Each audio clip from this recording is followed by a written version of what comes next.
Paris প্রেম, শিল্প আর আলোয় ভরা শহর।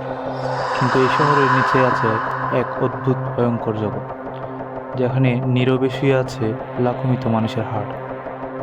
এক অদ্ভুত নীরবতা, এক শীতল হাওয়া, আর চারিদিকে শুধু হাড়ের দেয়াল। স্বাগতম প্যারিস ক্যাটাকম্বে। প্যারিস ক্যাটাকম্ব হচ্ছে এক বিশাল ভূগর্ভস্থ কবরস্থান, যা ফ্রান্সের রাজধানী প্যারিসের ঠিক নিচে। 200 মাইলের বেশি দীর্ঘ বিস্তৃত টানেল, আর এর একাংশে গঠিত এই ক্যাটাকম্ব প্রায় 6 মিলিয়ন মানুষের হাড় সংরক্ষিত আছে। 18 শতকের শেষ দিকে প্যারিসের কবরস্থানের ভয়াবহ সংকট দেখা দেয়।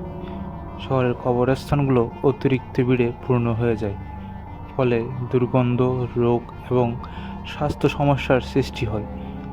বিশেষ করে 1870 সালে লেস ইনোসেন্ট কবরস্থানটি এতটাই ভরে যায় যে যা আশেপাশের মানুষের জীবনের হুমকি হয়ে দাঁড়ায়।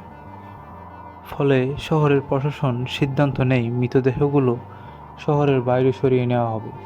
তখন শহরের নিচে থাকা প্রাচীন চুনাপাথরের খনিকেই বেছে নেয়, যা পরে ক্যাটাকম্বে রূপ নেয়।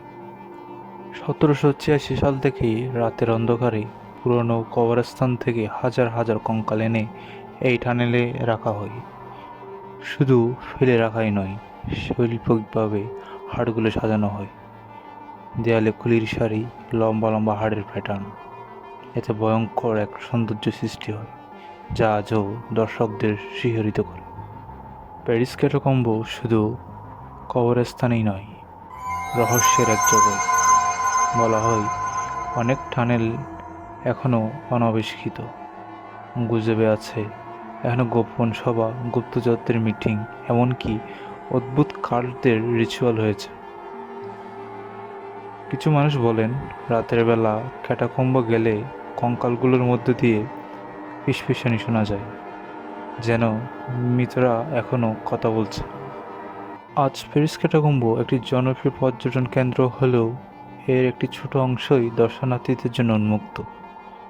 বাকি টানেলগুলো বিপজ্জনক, সেখানে হারিয়ে গেলে বের হওয়া প্রায় অসম্ভব। বহুবার মানুষ সেখানে ঢুকে নিখোঁজ হয়েছে।